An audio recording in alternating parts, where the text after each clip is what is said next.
안녕하세요. 밤라디오 민준에 오신 것을 환영합니다.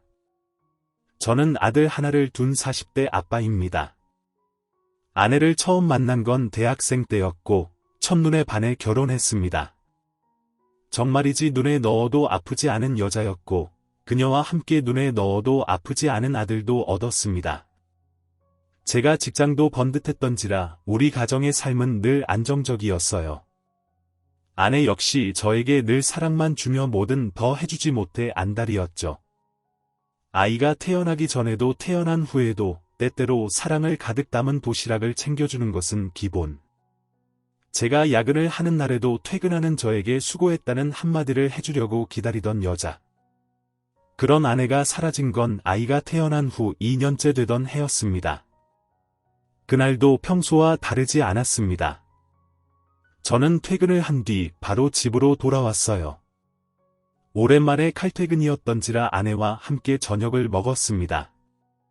아내는 제가 가장 좋아하는 된장찌개에 생선까지 맛깔나게 구워 저녁상을 차려주었어요.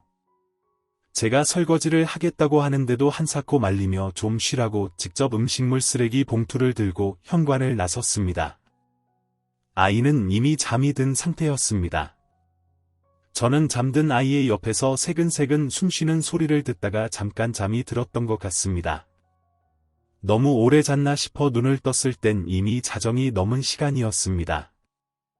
조금 이상했습니다. 평소라면 아내가 와서 저를 살살 흔들며 침대에서 자라고 깨웠을 테니까요. 그 순간의 느낌을 기억합니다. 안방 안엔 아이와 저의 숨소리만 있었습니다. 이상해서 침대 위를 보니 정말 아내가 없더라고요. 저는 아이가 깨지 않게 거실로 나갔습니다. 혹시 TV를 보다가 잠이 든 건가 싶었어요. 그러나 거실에 TV는 꺼져 있었고 어디에도 아내의 모습은 없었습니다. 저는 놀라 화장실로 향했습니다. 노크를 했지만 대답이 없어 무작정 문을 열었습니다. 그러나 불이 꺼진 화장실 안에도 불을 켜고 봐도 아내는 없었습니다. 부엌 뒤에 다용도실에도 옷방으로 쓰고 있던 작은 방 어디에도 아내는 없었습니다. 혹시 몰라 안방 안에 화장실도 들어가 보았지만 역시나 아내는 없었어요. 다시 거실로 나오는 저는 그제야 신발장에 아내의 신발이 없는 것을 보았습니다. 나갈 때 신었던 슬리퍼가 없더라고요. 말도 안 돼 믿을 수 없는 상황 앞에서 머릿속이 새하얘졌습니다. 급히 휴대폰을 찾아 아내에게 전화를 걸었습니다. 그러나 아내의 휴대폰은 거실 한쪽에 있었어요. 저는 그제야 확신했습니다. 아내가 음식물 쓰레기를 버린 뒤 돌아오지 않은 것을요. 저는 급히 밖으로 나갔습니다. 2살짜리 아이가 자고 있다는 사실로 잊은 채로요. 아내에게 무슨 일이 일어난 게 분명하다고 생각했어요. 아내가 어딘가에 쓰러져 있을지도 모른다는 생각에 머릿속이 새하얗습니다. 밖으로 나왔지만 모여서 수군거리는 사람들이나 이상한 동태는 느껴지지 않았어요. 저는 일단 음식물 쓰레기장으로 갔습니다. 그러나 가는 길에도 쓰레기장에도 아내는 없었어요. 주변을 뛰어다니며 다 찾아봤지만 아내의 흔적은 어디에도 없었습니다. 그런 제가 이상했는지 당직 중이던 경비 아저씨가 와서 묻더라고요. 무슨 일이십니까? 저, 아저씨. 혹시 여기 젊은 애기 엄마 아니, 여자 못 보셨어요? 음식물 쓰레기 봉투 들고 손에 라텍스 장갑 끼고 또 뭐더라. 아. 그 앞치마도 하고 있었는데요. 글쎄요. 언제 나왔는데요? 조금 전인가요? 조금 전이면 아무도 없었는데, 아니요. 2시간도 더 됐어요. 분명 음식물 쓰레기만 버리고 온다고 했는데 사람이 돌아오질 않아요. 제 얘기를 듣던 경비 아저씨는 대수롭지 않다는 듯 말했죠. 에이, 2시간? 그 정도면 어디 바람 쐬러 갔거나 깜빡 잊은 게 있어서 사러 간 거겠죠. 너무 걱정하지 말고 집에 가서 기다리세요. 금방 돌아올 겁니다. 아내의 휴대폰은 집에 두고 나온 참이었습니다. 저는 제 휴대폰을 손에 쥔 채 아파트 앞에서 하염없이 기다렸습니다. 그러나 아내의 모습은 그날 이후 어디에서도 볼 수 없었습니다. 도저히 이해할 수 없는 상황 속에서 저와 2살 난 아이만이 남겨졌습니다. 저는 아이를 돌보기 위해 회사까지 관둔 채 아이를 등에 업고 아내를 찾아다녔지만 아내는 마치 원래부터 이 세상에 없었던 듯 호련히 자취를 감췄습니다. 아내가 정말 내 곁에서 사라졌다는 걸 받아들이기까지 시간이 좀 걸렸습니다. 나중에는 아이까지 뒷전이 되어 미처 지내기도 했습니다. 그러던 어느 날 아이를 돌아보는데 그새 아이가 많이 자랐더라고요.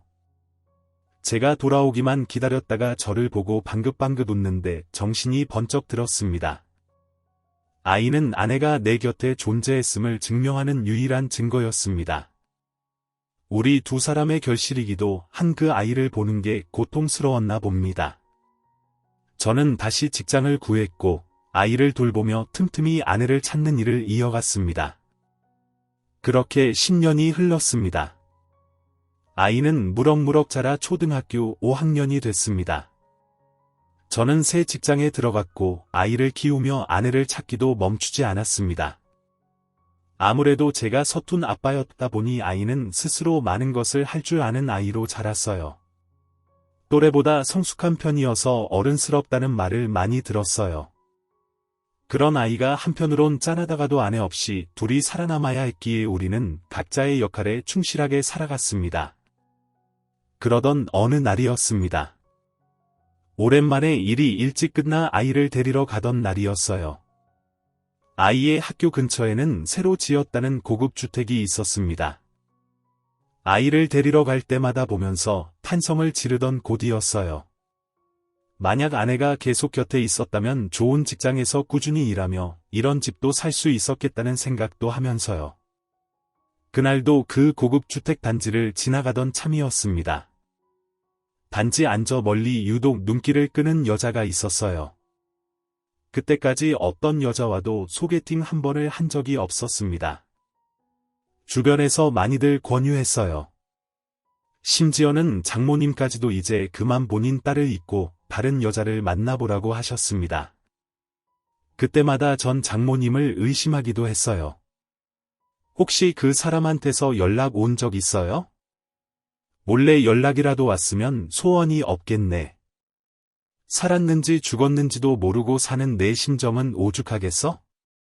그런데 어떻게 자네 혼자 애 키우느라 좋은 직장까지 포기하고 그렇게 사는데 너무 거짓말처럼 사라진 아내로 인해 때때로 열등감을 느꼈습니다. 어디서도 아내의 소식은 들려오지 않았어요. 차라리 죽었다면 연락이라도 왔을 텐데 결국 아내 스스로 내 곁을 떠났다는 소리 같더라고요. 내가 아내를 섭섭하게 만들었었나? 잘못했는데 용서를 구하지 않고 넘어간 일이 있었나? 생각에 생각이 꼬리를 물어 밤잠을 설친 날이 하루 이틀이 아니었습니다. 그렇게 살아왔으니 다른 여자를 어떻게 만났겠어요? 그런데 그 고급 주택 안에 여자에게 눈길이 가는 겁니다. 저 자신이 어이가 없어서 이제 나도 많이 외로운가 싶어 헛웃음이 다 나던 차. 차가 이동하면 할수록 그 여자의 얼굴이 점점 더 잘 보이기 시작했습니다. 마침 그 여자가 제 차가 가는 방향으로 걷고 있었어요. 여자가 가까워질수록 저도 모르게 여자에게서 눈을 뗄 수 없었습니다. 불쑥바람에 날리는 머리카락이 나무에 살짝살짝 가려 보이지 않는 옆모습이 제 눈에 너무나 익은 모습이었습니다. 말도 안 돼. 그럴 리가 없잖아. 어느새 저는 그 여자가 움직이는 방향을 따라 운전을 하고 있었습니다. 그리고 어느 순간 여자가 제 쪽으로 고개를 돌렸어요. 저는 순간 브레이크를 밟고 말았습니다. 여자는 저를 본 건 아니었습니다. 그저 무심코 돌아본 뒤 다시 제 갈 길을 가더군요. 저는 너무 놀라서 시동을 끈 뒤 차에서 내렸습니다. 그곳에 주차금지 구역이라는 건 까맣게 잊은 상태였어요. 저는 여자의 뒤를 따라 달리기 시작했습니다.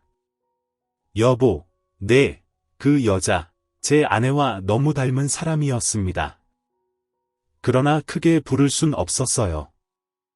10년 만에 닮은 사람을 처음 본 순간이었습니다. 그저 닮은 사람일 수도 있고, 제가 너무 오랜만에 닮은 사람을 봐서 판단을 제대로 못하는 걸 수도 있었습니다. 저는 그 여자의 뒤를 계속해서 쫓아갔습니다. 그런데 보면 볼수록 뒷모습마저 너무나 닮은 겁니다. 가슴이 무너지는 것 같았습니다. 당장이라도 여자의 팔을 붙잡아 세우고 싶었습니다. 세우고 묻고 싶었어요. 왜 나를 떠난 거냐고?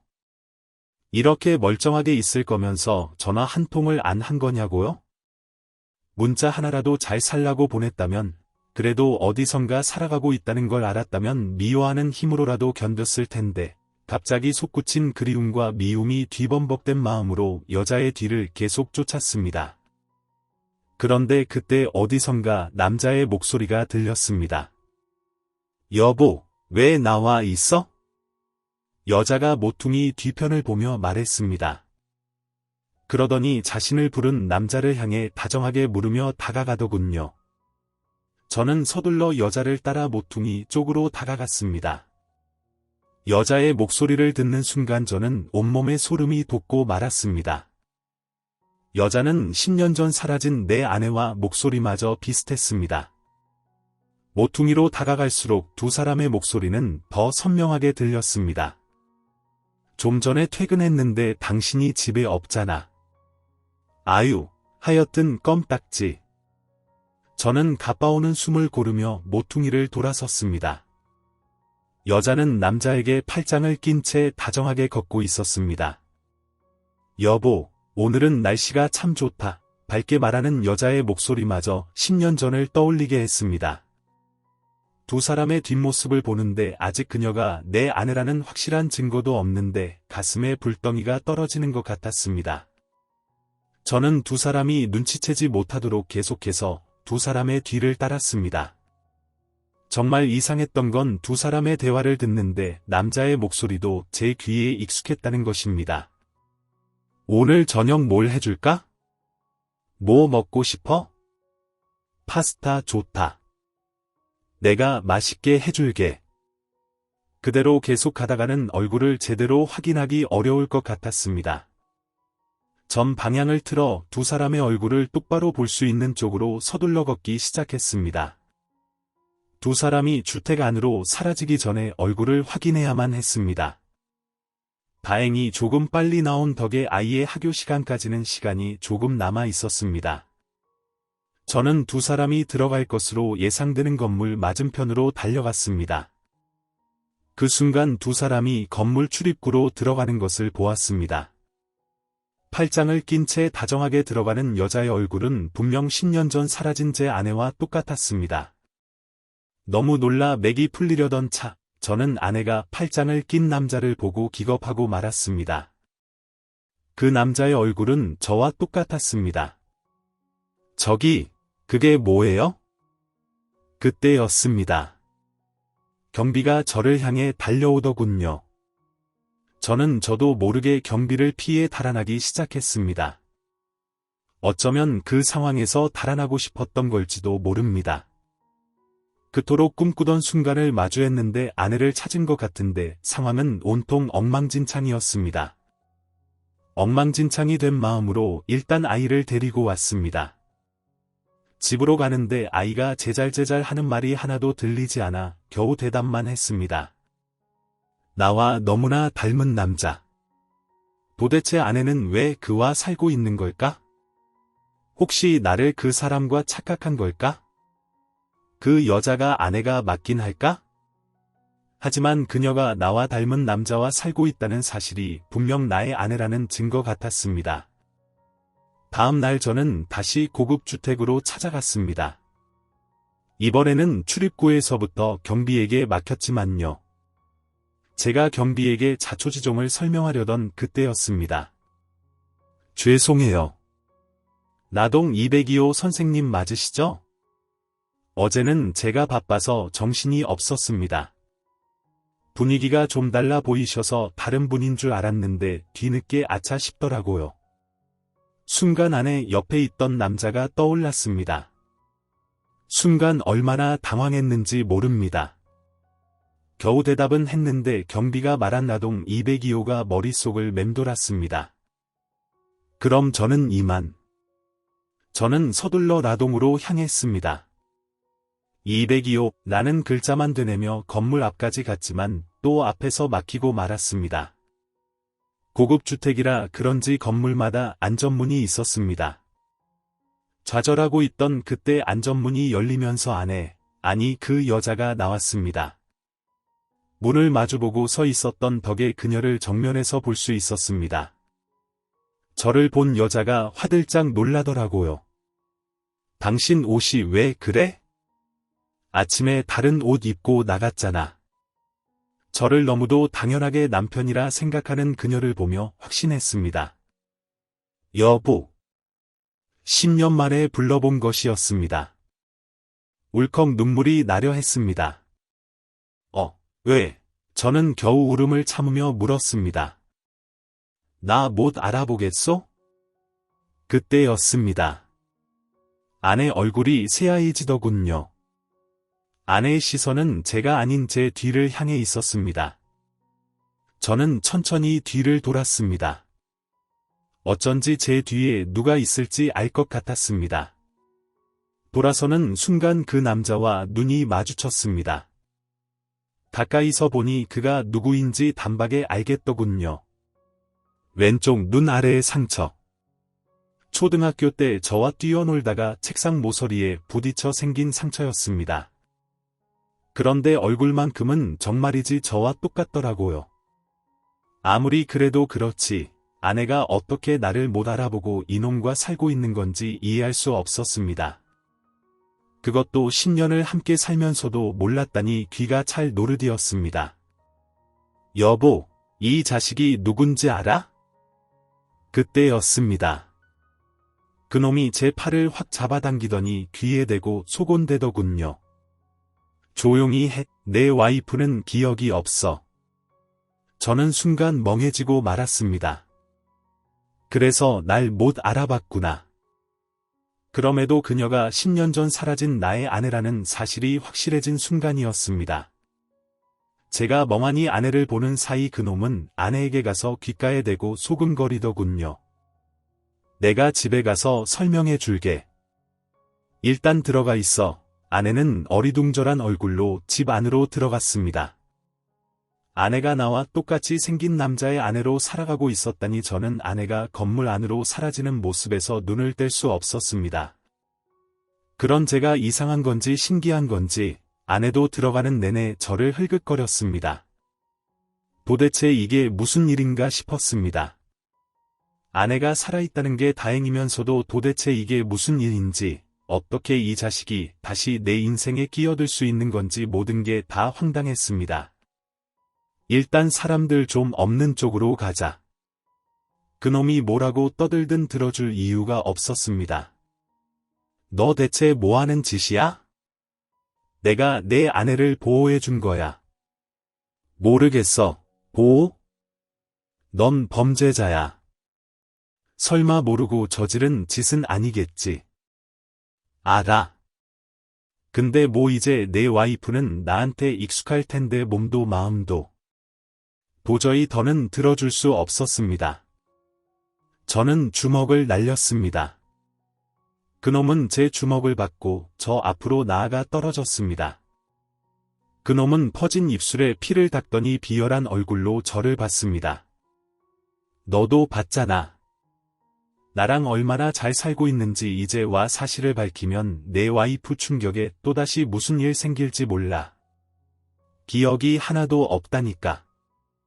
이제 와서 뭐 어쩔 건데 내가 가자고 하면 따라갈 것 같아. 저는 그놈의 멱살을 잡아 자리에서 일으켰습니다. 이 새끼야 수작 부리지 마. 어떻게 된 거야? 어떻게 내 와이프가 너랑 살고 있냐고 말했잖아. 기억을 잃었다고. 그러니까 기억을 왜 잃느냔 말이야. 음식물 쓰레기 버리러 나갔던 사람이 왜 갑자기 기억을 잃어? 사고가 있었어? 사고 난 네 와이프를 내가 발견했고 네가 아파트 단지에 있는 내 와이프를 어떻게 발견해? 그놈은 불현듯 한숨을 내쉬었습니다. 그래 인정 나 네가 어떻게 사는지 늘 궁금했어. 그 즈음에 네 소식을 알게 돼서 주변을 맴돌고 있었어. 너도 알잖아. 학창시절 내내 내가 늘 너 따라다닌 거. 실은 네 소식 다 알고 있었어. 넌 대학 간 후로 나한테 일절 연락도 없었지만 그놈이 제 안부를 알고 있을 거라는 건 예상하고 있었습니다. 제가 손절을 한다고 해도 초중고를 같이 나온 우리를 아는 동창이 많았습니다. 구라치지 마, 이 새끼야. 그럼 얼굴은 뭐라고 설명할 건데 왜 나랑 똑같이 성형을 했냐고 너 잊지 말라고. 무슨 개소리야 네 와이프가 정신을 차렸는데 기억을 잃은 거야. 나를 너무 의지하는데 어떻게 너에 대한 기억을 하루라도 빨리 되찾으라고 내 얼굴을 성형했어. 근데 기억을 못 찾더라고. 그래서 계속 나랑 같이 있었던 거야. 이 새끼야 미친 소리 마. 나한테 무조건 연락을 했어야지. 지금 네가 하는 말을 지나가는 사람 붙잡고 해봐. 누가 믿는지 네가 못 믿는 거 모르겠는 건 아니야. 근데 나 진심이야. 늘 널 따라했던 것도 네가 좋아서 그랬던 거 알잖아. 난 안전하게 내 아내를 보호했어. 그런데도 내가 범죄를 저지른 거야. 그놈의 얼굴을 보고 있으면 자꾸만 소름이 돋았습니다. 20년이 지나 만났는데도 그놈과의 대화는 학창시절과 다르지 않게 답답하더군요. 그놈과 저는 처음엔 절친한 사이였습니다. 초등학교, 중학교를 같이 다닐 때까지만 해도 그랬어요. 초등학교 때 준비물을 놓고 왔는데 그놈이 자기 준비물을 저에게 주더라고요. 넌 어쩌려고? 난 쉬는 시간에 옆반 애한테 빌리면 돼. 처음엔 그놈의 겸손한 친절이 좋았습니다. 그렇게 가장 친한 친구가 됐습니다. 그러다 고등학교까지 같이 가게 되면서는 정말 운명인가 싶어 더 친하게 지냈습니다. 주변에서도 너희 둘은 어떻게 초중고를 다 같이 다니냐고 신기해할 정도였습니다.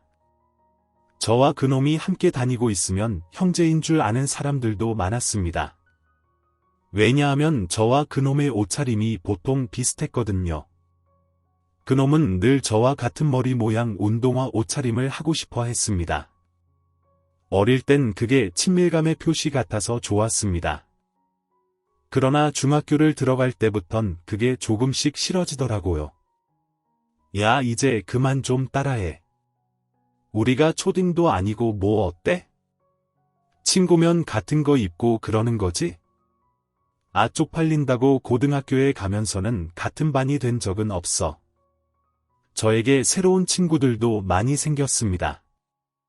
고등학교에서 사귄 친구들은 그럼 그 놈을 하나같이 이상해했습니다.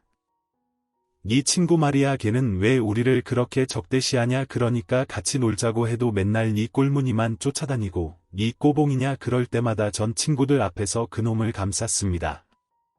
좀 내성적이어서 그런다. 원래 수기가 없다. 그래도 착한 애다. 그러면서요. 문제는 고등학교 2학년 때 일어났습니다. 그때 저에겐 여자친구가 있었습니다. 고등학교에 올라와 1학년 때부터 사귀던 여자친구였는데 실은 저의 첫사랑이었습니다. 우리는 늘 같이 공부도 하고 등하교도 같이 하면서 같은 대학에 가는 꿈을 꾸곤 했습니다. 여자친구까지 생기자 그놈과 어울릴 일이 확실히 줄었습니다. 아니, 그런 줄만 알았습니다. 어느 날 여자친구가 제 얼굴 사진을 너무 가까이에서 찍기에 물었습니다. 왜 이렇게 내 얼굴을 찍어? 내 절친이 찍어달라던데 여자친구가 말하는 절친이 그놈이라는 걸 한 발 늦게 깨달았습니다. 그러나 더 이상한 건 여자친구가 그놈을 어떻게 아느냐는 것이었죠. 내가 걔를 어떻게 알아? 지난번에 스치면서 인사한 게 다였잖아. 걔가 교실 앞으로 찾아왔었어. 너랑 절친이라고 번호 좀 달라길래 줬더니 자꾸 연락을 하더라고. 그래서 몇 번 만난 게 다인데 예상치 못한 얘기가 이리쩍 벌어졌습니다. 걔랑 연락하는 것도 모자라 만나기까지 한다고 왜 내 친구 아니야? 아니 뭐 친구는 맞는데 여자친구가 워낙에 대수롭지 않게 말했기 때문에 저도 더 따져 물을 수가 없었습니다. 전 그놈을 만나 따끔하게 경고하고 싶었지만 어쩐 일인지 그놈이 저를 피하더라고요. 그러던 어느 날이었습니다. 나 어제 네 여자친구랑 그 새끼랑 손잡고 가는 거 봤다. 갑자기 그게 무슨 개소리야 진짜라니까 내 눈으로 직접 봤어. 저는 그 친구에게 주먹을 날릴 뻔했습니다. 사실일 리 없다고 생각했으니까요. 워낙 그놈을 싫어하던 친구여서 더 확신했습니다. 여자친구에게도 그놈에게도 묻지 않았습니다. 아니 어쩌면 묻고 싶지 않았던 것일지도 모릅니다. 얼마 후 저는 결국 여자친구에게 이별을 통보받았습니다. 우리 헤어져 여자친구가 그 놈과 손을 잡고 다녔다는 말이 자꾸 머릿속을 맴돌더라고요. 그럼 설마 그게 사실이었어 니들 둘이 손잡고 다닌다는 게 치 뭐야 알고 있었네 기가 찼습니다. 그 말을 아무렇지 않게 하는 여자친구는 더 어이가 없었고요. 내 친구가 날 꼬셨어 뭐 근데 뭐 어쩌라고 내가 친구들한테 내 욕하고 다녔다며 그게 무슨 소리야? 모르는 척하지 마. 네 친구한테 들었거든. 공부하다가 자는 거 보면 돼지 같다고 진짜 별로라고 그랬다며 그게 무슨 소리야 돼서 그렇게 돼지 같은 년이랑 왜 사귀니? 내 친구는 나한테 꼭 같다고 하더라. 그것도 새빨간 장미. 넌 남친인 내 말보다 걔 말을 믿어 나 그런 말 한 적 없어. 그 새끼가 거짓말한 거야. 난 마음 변했어. 구질구질하게 매달리지 마. 지난 추억이라도 아름답게 간직하자. 그렇게 전 첫사랑과 헤어졌습니다. 그 사이에 그놈이 있다는 걸 믿을 수 없었습니다. 저는 그놈을 찾아갔습니다. 집으로 갔더니 그놈이 집에 아직 안 왔더군요. 아파트 단지 아래서 기다리는데 늦은 밤에 돼서야 그놈이 돌아오더라고요. 분명 교복을 입고 있었는데 자세히 보니 술에 잔뜩 취해 있었습니다. 너 뭐야? 술 마셨냐? 미쳤어? 내 친구 아니야. 저를 보더니 삿대질까지 하며 비틀비틀 걸어오더군요. 저에게 냈다 안기려기에 그놈을 밀어버렸습니다. 술에 취한 탓인지 벽에 부딪히더니 바닥에 주저앉더군요. 저는 그럼 그놈의 멱살을 잡아 일으켰습니다. 너 이 새끼 뭐 하자는 거야? 너 내 여친한테 뭐라고 했냐고 별말 안 했는데 그걸 믿더라. 뭐 아니 진짜 사랑했으면 사랑하는 사람 말을 들었겠지 내 말을 들었겠어? 안 그래 내가 찐 사랑인지 아닌지 걸러준 거야. 뭐 이런 미친 새끼가 다 있나 싶었습니다. 그걸 말이라고 하냐? 걔가 얼마나 예민한 앤데 상처도 잘 받는 애한테 그런 말을 하면 당연히 진짜라고 믿지. 그냥 단박에 밀도라니까. 첫사랑은 개풀 첫사랑 그냥 다시 해. 걔 완전 쓰레기야 쓰레기. 내 덕에 이참에 헤어진 걸 다행이라고 생각해 술에 취해 비틀거리는 놈은 더 패줄 수도 없어서 그냥 두고 돌아왔습니다. 집으로 가는 내내 온몸이 부들거렸습니다. 그러나 제 주먹도 아깝다는 생각이 들더라고요. 이후 그놈과는 눈도 마주친 적이 없습니다. 술이 괜히 쪽팔린 줄은 알았는지 그놈도 저에게 접근하지 않았습니다. 이후 제 첫사랑과 그놈은 한 달쯤 사귀다가 헤어졌다는 얘기를 들었습니다. 가슴이 무너지더군요. 저는 친구도 첫사랑도 잃었으니까요. 시간을 돌릴 수 있다면 다른 친구들의 말을 따라 하루라도 빨리 그놈과 손절할 걸 그랬다고 후회했습니다. 그 후로 고등학교를 졸업할 때까지도 그놈과 마주친 적은 없었습니다. 신기할 정도로 눈에 띄지 않더라고요. 그 후 대학에 간 뒤로는 완전히 잊고 지냈습니다. 특히 지금의 아내를 만난 후로는 첫사랑에 대한 기억도 거의 사라져 그놈이 떠오를 일이 없었죠. 그런데 아내가 사라진 지 10년 만에 그놈이 다시 제 일상에 끼어든 겁니다. 집으로 돌아온 뒤 저는 뭘 어떻게 해야 할지 알 수 없었습니다. 아내는 기억을 잃은 게 분명해 보였습니다. 그러나 그놈의 말을 어디까지 믿어야 할지는 알 수 없었습니다. 시간이 흐를수록 속이 타들어갔습니다. 그 집에서 아내가 그놈과 함께 있을 걸 생각하니 치가 떨렸어요. 그때였습니다. 오랜만에 친구에게 전화가 왔습니다. 그 친구는 학창시절 저에게 그놈을 조심하라고 해주었던 친구였습니다. 야, 너 그 얘기 들었냐? 네가 손질한 그 새끼 첫사랑 도둑 너랑 똑같은 얼굴로 성향에서 산다는데 네가 그걸 어떻게 알았어? 우리 친척 형이 성형외과 의사가 있거든. 갑자기 나한테 혹시 이 사진에 있는 애 네 친구 아니냐고 묻는데 네 사진이더라고. 왜 그러냐고 물으니까 웬 남자가 그 사진을 들고 와서 똑같이 고쳐달라고 했다는 거야. 이제 코만 남았다면서. 차마 얼마 전에도 봤다는 말은 할 수 없었습니다. 제가 대답하지 않자 친구가 말을 이어갔습니다. 친척 형이 물어보니까 고등학교 졸업하자마자 알바한 돈으로 한 군데씩 고쳤다고 그러더래. 네 사진 들고 다니면서 걔 진짜 완전 사이코 아니냐. 이사한 건 알고 있었지만 그 정도로 미친 놈이었다니. 너 설마 요즘도 연락하고 지내는 건 아니지? 야, 그런 새끼는 피하는 게 상책이야. 친구의 얘기를 듣는데 번뜩 떠오른 기억이 있었습니다. 그놈이 제 얼굴을 찍어달라고 했다며 가까이서 제 얼굴을 찍던 첫사랑의 모습이요. 설마 그때부터 계획하고 있었던 건가 싶어 소름이 끼쳤습니다. 사실은 10년 전에 아내가 사라졌는데 얼마 전에 그 새끼랑 같이 있는 걸 봐서 그 순간 조금 전에 친구가 한 말이 떠올랐습니다. 야, 잠깐만, 그 새끼가 성형한 게 언제라고. 고등학교 졸업하고 돈 생길 때마다 한 군데씩 계속 한 것 같던데. 순간 머리를 망치로 한 대 얻어맞은 듯 했습니다. 아내의 사고 후 성형을 했다고 한 말은 또 거짓이었던 겁니다. 다음 날 저는 아내가 살고 있는 집으로 향했습니다. 집 안에는 아내와 그놈이 함께 있더군요. 어쩐 일인지 그놈은 저를 반갑게 맞더니 아내에게 소개시켰습니다. 여보, 당신한테는 처음 말하는 건데 내 쌍둥이 동생이야. 저는 황당해서 그놈을 봤습니다. 그러나 그놈은 얼굴색 하나 안 바꾸고 거짓말을 하더라고요.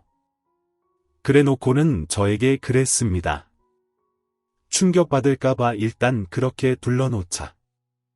거짓말을 밥 먹듯이 하는 모습을 보고 있자니 이 놈을 믿었던 제가 한심하더라고요. 일단 저는 아내의 안전을 확인해야 했습니다. 그놈과 함께 있는 아내는 너무나 편안하고 행복해 보였습니다. 그래서 더 마음이 쓰렸습니다. 그놈은 저에게 함께 저녁을 먹고 가길 권했고 저는 아내 때문에 그러겠다고 했습니다. 두 사람이 부엌에서 뚝딱거리는 사이 저는 거실을 돌아다니다가 두 사람의 결혼 사진을 발견했습니다. 정말 시까지 올린 건가 의심하던 그때였습니다. 여보, 카놀라유가 다 떨어졌어. 마트에서 지금 좀 사다 줄래? 그놈은 쭈뼛거리더군요. 그러지 말고 내 쌍둥이 동생한테 사오라고 할까? 아무리 그래도 그건 아니지. 우리 집에 처음 오신 손님인데. 결국 그놈은 심부름을 나갔습니다. 저를 데리고 가려 했지만 아내의 꾸지람에 실행하지 못했습니다. 아내는 저에게 차를 내어주더라고요. 쌍둥이 동생이라니 정말 닮았네요. 아내는 역시나 기억이 없구나 싶던 그때였습니다. 지난번에 저한테 그러셨죠? 나 못 알아보겠냐고. 아내가 제 말을 기억하고 있다는 게 신기했습니다. 저는 울컥 차오르는 눈물을 참으며 말했습니다. 네, 제가 아는 사람이랑 너무 닮으셔서요. 그게 누군데요? 제 아내요. 아내는 당황한 듯 저를 보더니 곧 생각에 잠긴 듯 말이 없었습니다. 저는 그놈이 없을 때 하나라도 더 알아내기 위해 물었습니다. 혹시 기억을 어디까지 잃으신 건가요?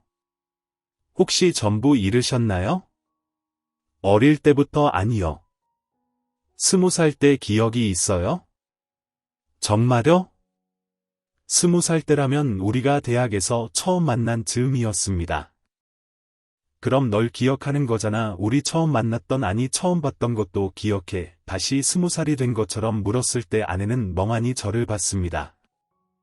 그렇게 한동안 말이 없던 아내는 돌연 저에게 물었습니다. 말해봐요. 어디였는지 시계탑 밑에서 부딪혔었잖아. 내가 그때 당신한테 첫눈에 반해서 연락처 좀 달라고 엄청 쫓아다녔잖아. 아내의 눈동자에 눈물이 고이기 시작했습니다.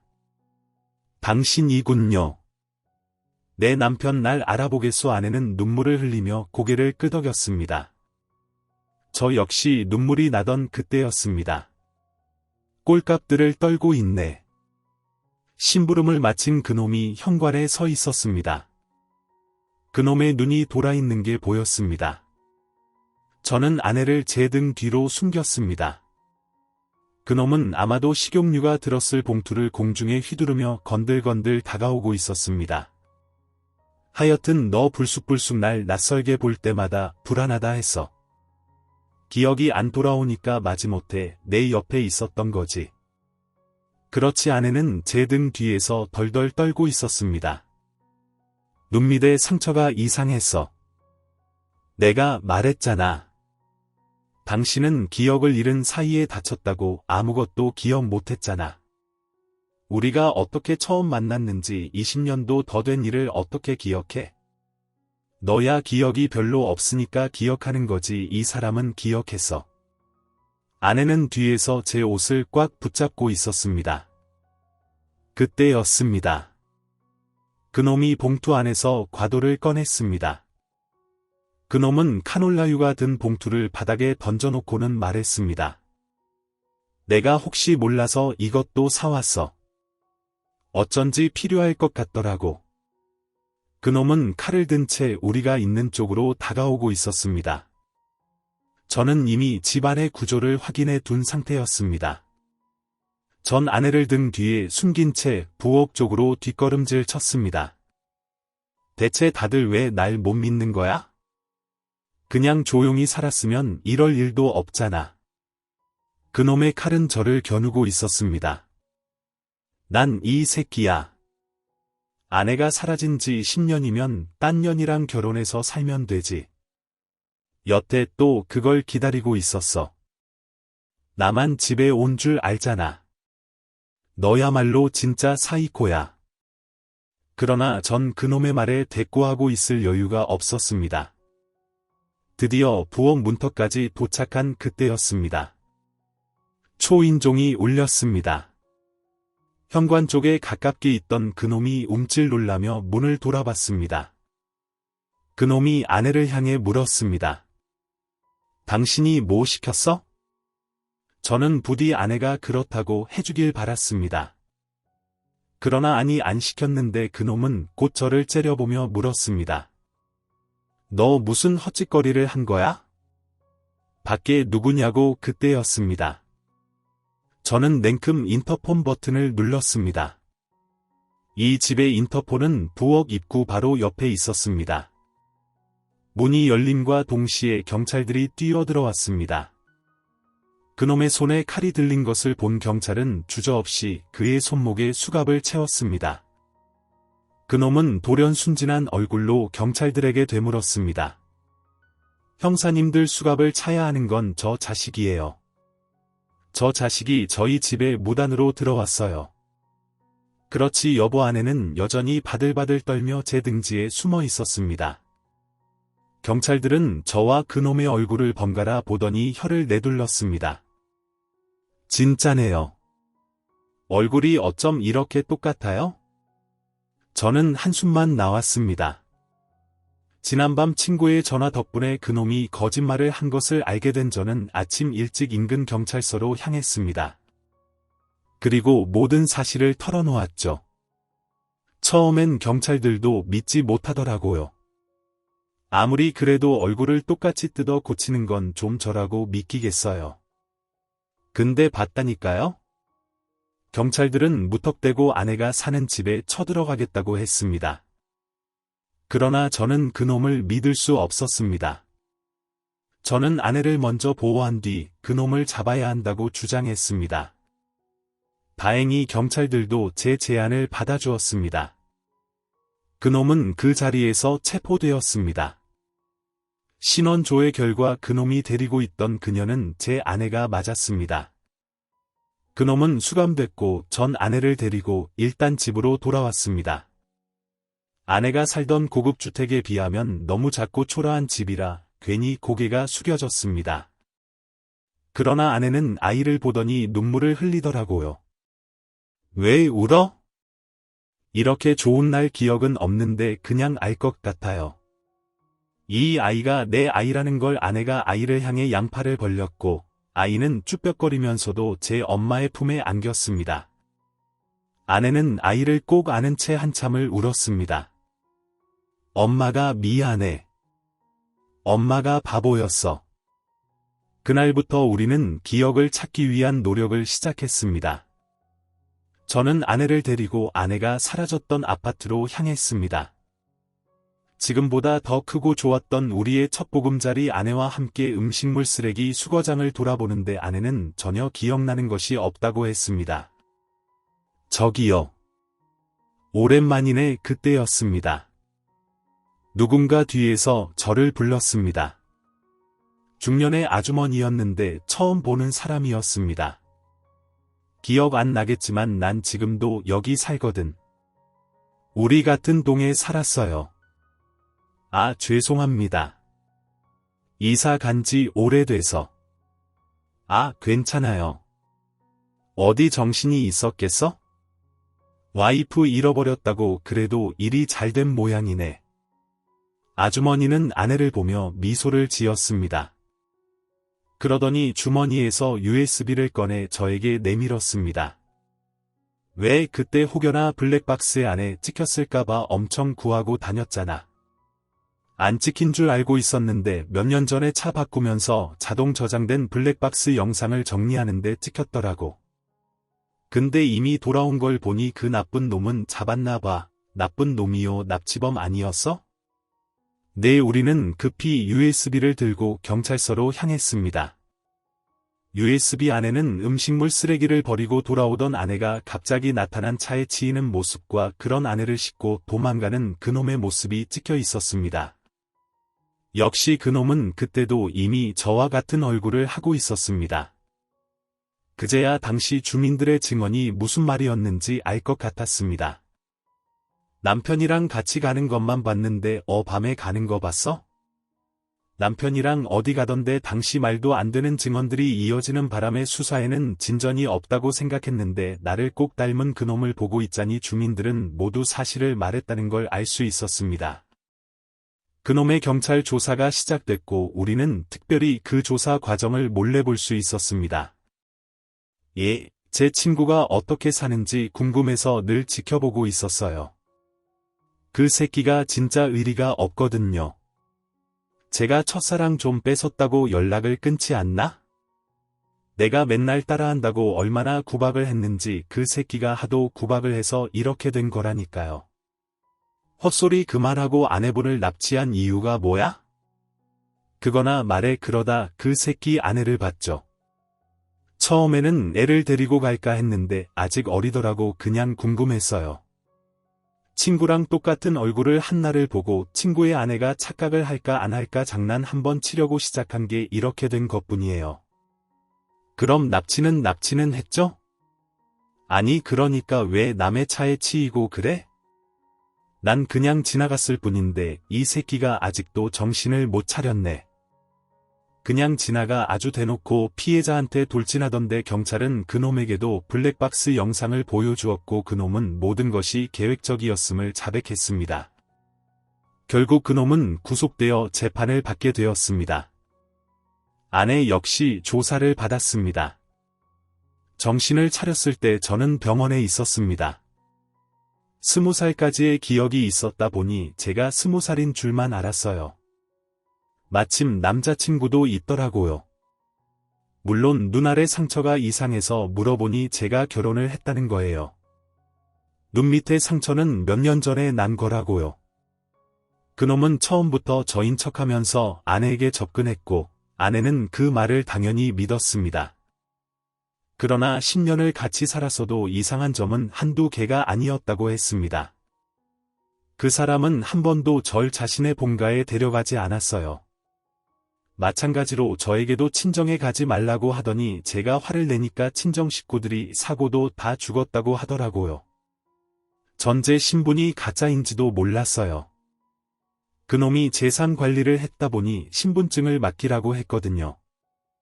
전제 이름이 바뀐 줄도 모르고 10년을 살았어요. 기억이 없다는 게 늘 약점이 됐거든요.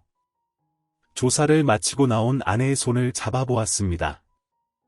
10년 만에 잡은 손이었지만 어색하지 않았습니다. 진짜 신기하다. 자기 맞는 것 같아. 나 맞아. 근데 잘 안 믿겨. 너무 오래 속고 살아서 그런가 봐. 천천히 믿어도 돼. 말은 그렇겠지만 저라고 해서 이 상황이 쉽게 믿기는 건 아니었습니다. 비로소 아내가 돌아왔는데 저는 하루에도 수십 번씩 아내를 찾아댔습니다. 여보 어딨어? 화장실 여보 방에 있어. 방에 그만 좀 쳐자. 저는 아내와 집에 같이 있으면서도 아내를 찾았고 회사에 가서도 수시로 아내에게 메시지를 보냈습니다. 처음엔 답에 5분도 안에 오지 않으면 냅다 전화를 걸었고 전화를 받지 않으면 조퇴를 하고 집으로 뛰어가기도 했습니다. 그런 일이 반복되다 보니 아내는 차라리 휴대폰에 위치 추적 앱을 깔라고 하더라고요. 위치 추적 앱을 깔고 아내 위치를 확인하고 나서야 저는 조금 마음의 안정을 찾을 수 있었습니다. 그런 저에게 아들이 그랬습니다. 아빠, 이건 아빠에게 나쁜 마음을 먹고 접근한 악인으로 인해 벌어진 사건이야. 그 사람은 수감돼 있으니 더는 같은 일은 일어나지 않을 거야. 내가 보기엔 엄마랑 아빠 둘 다 정신적인 트라우마가 있는 것 같다. 치료를 받는 게 좋지 않을까? 역시나 어른스러운 아들의 말 덕분에 저와 아내는 상담 치료를 시작했습니다. 몇 달 후 그놈의 징역형이 결정됐습니다. 아내는 그제야 안도하며 그놈과 지냈던 고급주택에서 짐을 좀 빼야겠다고 했습니다. 꼭 가야 돼. 범죄 현장에 다시 가는 거나 다름이 없는데 꼭 가져올 게 있어. 그럼 내가 가져올 게 안 돼. 내가 가져와야 돼. 그래야 진짜 의미가 있는 거야. 저는 결국 아내의 뜻을 따라 그놈의 집으로 함께 갔습니다. 저는 기분이 나빠 발도 들이기 싫은데 아내는 의외로 성큼성큼 안으로 들어가더니 웬 꾸러미 하나를 달랑 들고 나오더라고요. 그 사이 둘러본 집 안에는 아내의 고급 드레스룸도 있었고 비싸 보이는 것들이 꽤 있었습니다. 막상 아내가 꾸러미 하나를 덜렁 들고 나오자 저는 좀 어이가 없었습니다. 아니, 이거 가지러 온 거야? 난 이거면 돼. 다른 건 다 그 새끼 취향이야. 소름 끼쳐 가져가기 싫어. 그럼에도 참 크고 쾌적한 집이었습니다. 이런 집에 살던 아내를 좁디 좁은 우리 집으로 다시 데려가려니 괜히 미안하더라고요. 미안해. 진즉 못 찾은 것도 모자라. 이렇게 좋은 집에 살다가 작은 집으로 가게 해서 원래는 좋은 직장도 다녔었는데 당신이 사라지고 관뒀거든. 아기도 키워야 하고 해서 미안해할 것도 많다. 거기 내 남편도 있고 내 아이도 있는데 거기가 내 집이지. 아내는 그 큰 집을 둘러보더니 저에게 팔짱을 끼며 말했습니다. 어떻게 살았나 싶어. 당신도 우리 애도 없이 집으로 돌아가는 길 덜컥 겁이 나더라고요. 그토록 기다렸던 순간이 왔는데 직장도 예전만큼 좋은 곳도 아니고 집도 볼품이 없고 조금 더 열심히 살걸, 더 부지런히 살걸 하는 생각을 멈출 수 없었습니다. 거기다 저와 아내의 상담비도 못지않게 나가고 있었습니다. 제 표정을 본 건지 아내가 제 어깨를 두드리며 그러더라고요. 걱정 마. 이제 돈은 내가 많아. 당신이 돈이 많다고. 당신은 전업주부였는데 처가도 그렇게 부자는 아니었고. 아내는 집으로 돌아오자마자 저에게 통장을 보여주었습니다. 그 미친 놈이 모든 돈을 내 앞으로 해놨거든. 그 자식이 돈이 많았어. 내 앞으로 해놓은 게 100억. 통장을 보니 정말 100억에 달하는 돈이 있었습니다. 이게 다 뭐야? 그 놈이 번 돈 다 나한테 줬어. 무슨 신부인지는 몰라도 뭘 해서 이렇게 번 거지? 그게 중요해. 그래봤자 범죄자인데. 그렇긴 하지만 우리를 파괴했던 범인에게 받는 위로비라고 생각해 아내는 자신의 목이었던 100억 원과 굵은 소금을 챙겨 그 집을 나왔습니다. 마지막으로 그 집 앞에 굵은 소금까지 야무지게 뿌린 아내는 제 손을 잡고 집으로 돌아왔습니다. 지금 저희는 새 집으로의 이사를 준비 중입니다. 비록 지옥 같은 10년이었지만 다시 넉넉하다 못해 넘치게 우리 세 식구 잘 먹고 잘 살아보려 합니다. 오늘 준비한 사연은 여기까지입니다. 재미있게 들으셨다면 구독과 좋아요, 알림 설정까지 눌러주세요. 그럼 저는 다음 사연으로 찾아뵐게요. 오늘도 건강하고 행복하세요.